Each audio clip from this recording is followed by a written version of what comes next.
Jadi apa yang penting sekarang kita nak betulkan balik perspektif sejarah itu, supaya kita menulis sejarah secara jujur, secara adil, letakkan sesuatu itu kena pada tempatnya. Mereka yang betul-betul berjuang adalah mestilah diakui dan diiktiraf.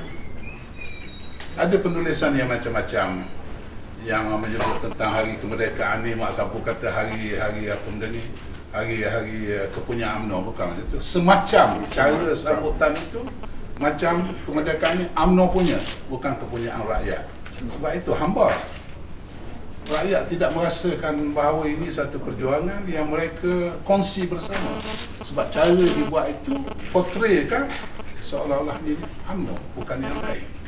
Sedangkan keluarga daripada pejuang-pejuang kemerdekaan ini terlalu ramai yang seharusnya dihargai perjuangan mereka itu.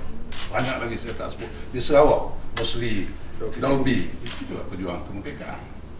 Jadi betulkan sejarah ini. Ini apa yang disebut oleh saudara di Mak Sapu dalam ucapannya di Glow, tapi telah diselewengkan oleh banyak media lah. Jadi kita minta ini dibetulkan secara jujur, insya-Allah. Saya rasa dalam buku sejarah dan sejak saya sekolah lah di Indonesia, kita dalam buku sejarah tidak ada menolak bahawa Tok Jambu, pejuang Ibrahim Yaakob, semua ada dalam buku sejarah bahawa mereka adalah pejuang. Jadi saya tak timbul soalan bahawa perlu ditulis semula, sebab memang dah ada nama-nama ni. Ahmad Bustamah semua ada dalam buku sejarah yang daripada saya belajar sekolah rendah ada. Jadi macam mana tu? Boleh jelas ke? Ya, saya tulis tu sekadar sepintas lalu je. Sedangkan mereka ini pioneers dari sudut itu selepas daripada Perang Dunia Kedua ini, mereka seharusnya yang ditunjulkan, tetapi oleh kerana sejarahnya dipengaruhi oleh British, kerana kepada British orang-orang ini sebagai penderhaka sebenarnya, sebagai penderhaka. Mereka lombokkan mana yang menentang British itu sebagai komunis. Ini yang menimbulkan salah faham di kalangan masyarakat kita. Jadi sebab itu apabila ditunjukkan, saudara ikuti perkembangan sejarah kemerdekaan tanah air, siapa yang ditunjukkan? Setiap kali ada kemerdekaan negara, ada gambar-gambar yang ditunjukkan. Burhanuddin baik, Bustamah baik, Ishak Haji Muhammad baik, apa yang ditunjukkan hanya dua orang, Dato' Ong, Tengku dan seterusnya. Kita tidak menafikan mereka berjuang untuk kemerdekaan, tetapi jangan gelapkan mereka-mereka yang lain. Kenapa Datuk panggil Mat Indra? Ia satu pembohongan yang Mat Indra adalah seorang komunis. Sebab from what I understand, Mat Indra adalah seorang Melayu yang memang mengetuai kegiatan komunis di selatan. Ini contoh sejarah yang diteliti semula. Betul. Dan mana para akhir ya. Pembohongan ini. Itu bukan para akhir. Okey, saya baca ya.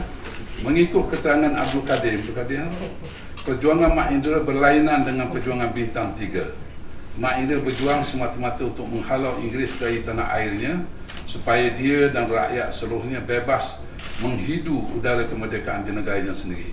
Dia tidak menyengutukan perjuangannya dengan perjuangan Parti Komunis Melaya atau Bintang 3 yang ingin memerintah negara ini. Selain itu, perjuangan secara gorila dilakukan oleh Mat Indra atas desakan keadaan, kerana Mat Indra sentiasa menjadi buruan Inggeris sejak api diharamkan. Dia masuk parti ini, parti PKM itu bahagian api pemuda lah. Dan ini pengakuan oleh penulis ini.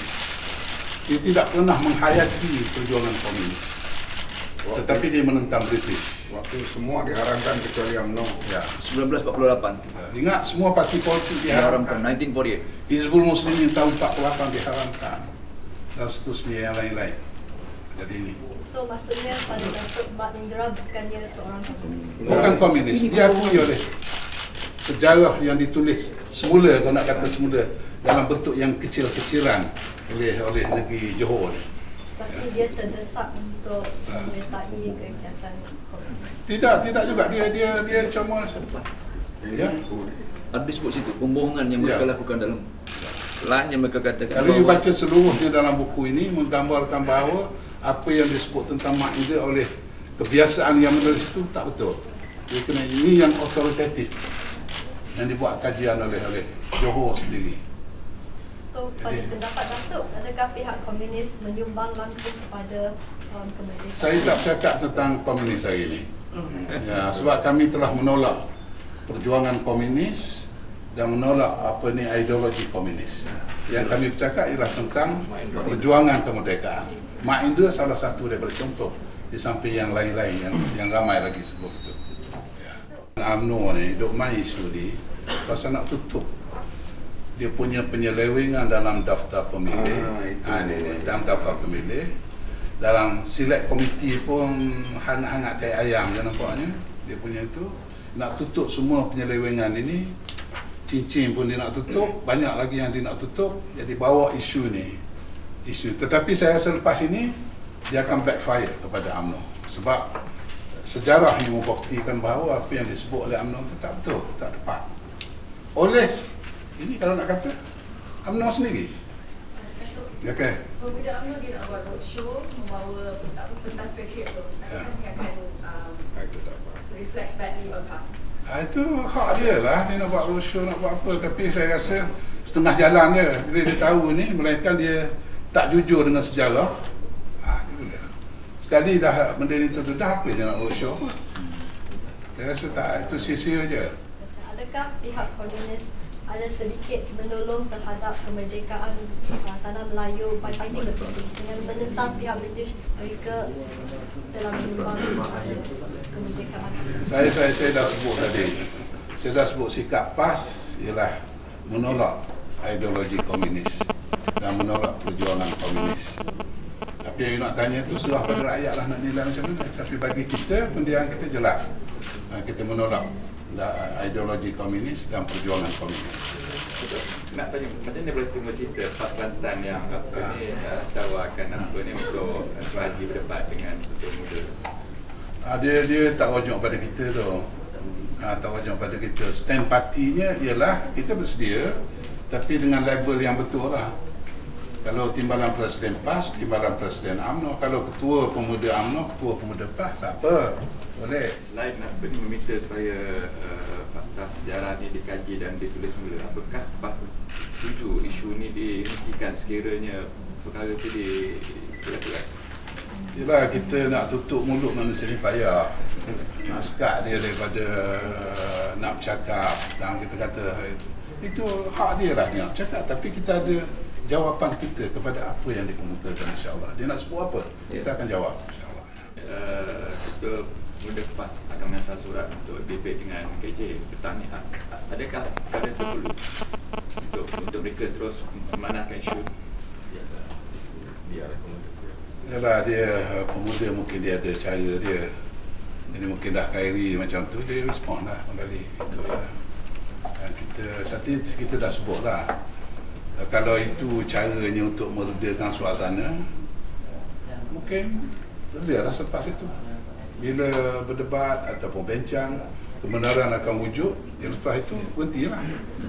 Tak payah bangkit lagi lah. Kita nak cari kebenaran. Kalau kebenaran sudah diperoleh, okey. Jemputan kerajaan PAS. Jadi jemputan tu sekarang dah tak ada di hantar surat kan? Saya tak tahu sebab saya tak terima apa-apa salinan, tidak dimaklumkan apa-apa. Jadi saya tak boleh nak cakap apa-apa lah tentang tu. Saya pun tak menerima apa-apa. Jimat Sabu pun tidak dimaklumkan tentang perkara itu. Ya.